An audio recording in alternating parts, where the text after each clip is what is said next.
Welcome back to the channel. It's another day in the Dual Sport shop build, and today I'm going to install this garage door. I picked this up at Home Depot. It was like 600 bucks.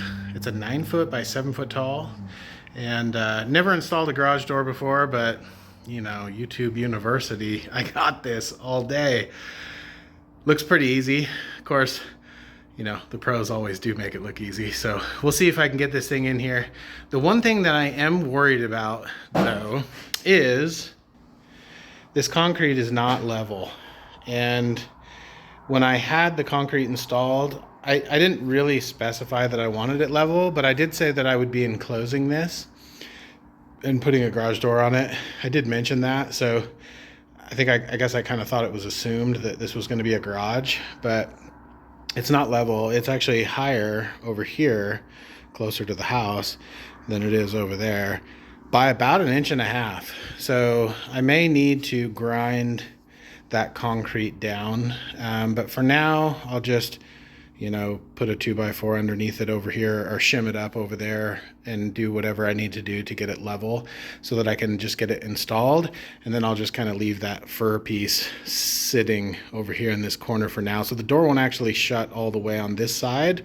It will on this side, but not on that side, until I can come back and grind that concrete down underneath where the door makes contact to the concrete, and get it nice and level, so I can get a nice seal on the bottom.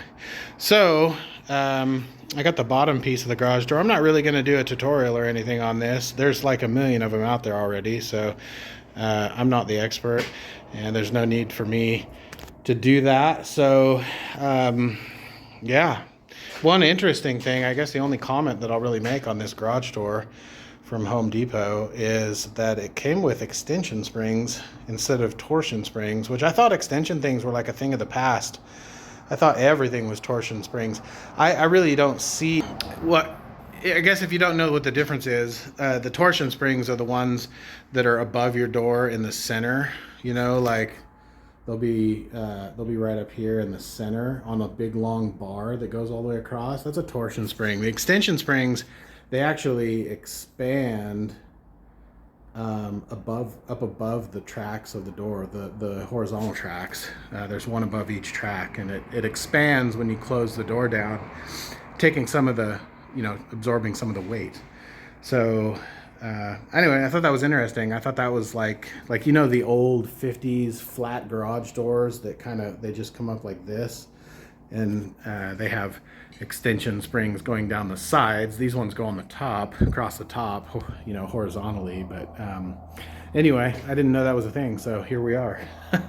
So all right, I'm gonna get to going on this install. I'm gonna see if I can get the hardware kit out and start bolting on hinges and setting down one panel at a time. We'll get this first panel level because that's the one that the rest of them depend on. Once that first one's level, we can just start stacking them on top of that one, and yeah, get the rest of the track installed, and hopefully we can get a garage door installed today, because that way I can have the garage closed and locked from the street side over here.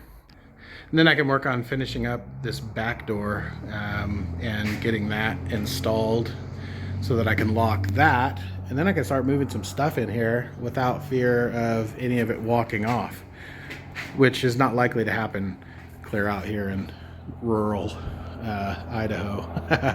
But it could, you never know. Better safe than sorry. And then the last thing I'll do is get this door installed, and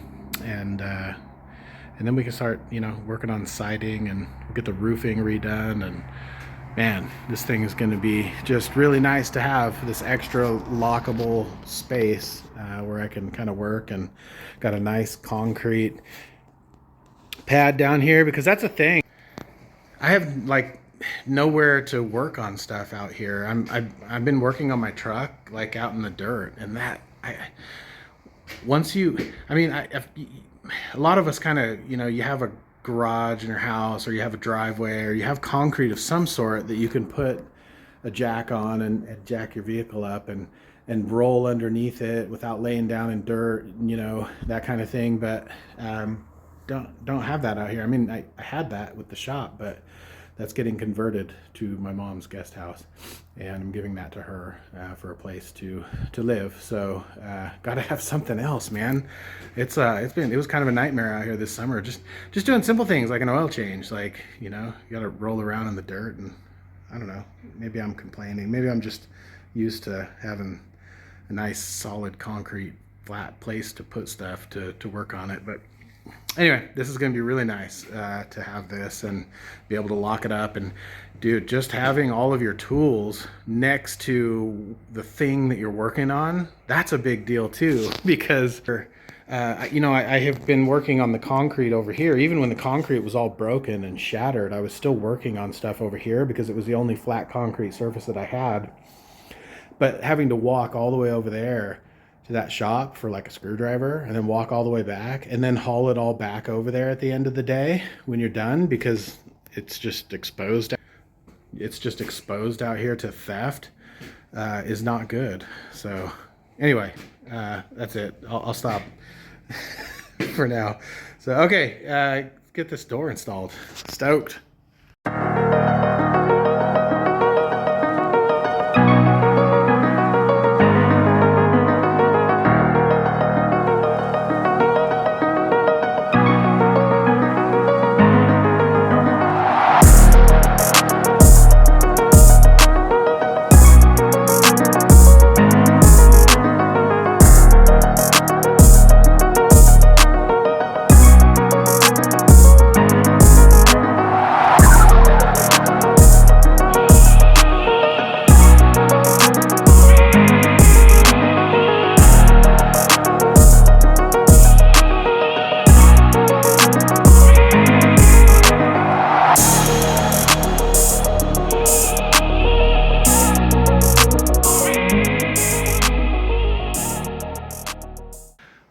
So that actually wasn't too bad.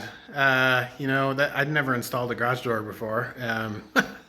So just kind of followed the instructions that it came with, and easy peasy. So everything turned out really good. And you can see the door behind me on the tracks. And only thing I had to do was add a couple of pieces there to attach the rear hanger, because my trusses go the other direction. But you can see those extension springs up there are nice and extended. And yeah, the door works great. It works really good.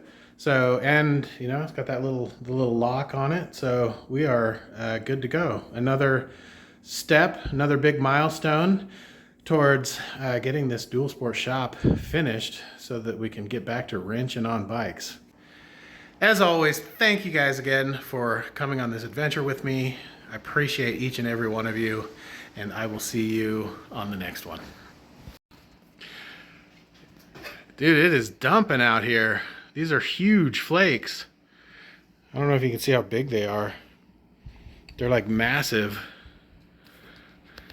Where's Rihanna? She's hiding behind the tree. Yeah. Truck's in the garage, just in time for snowfall. Garage door is closed. Golden.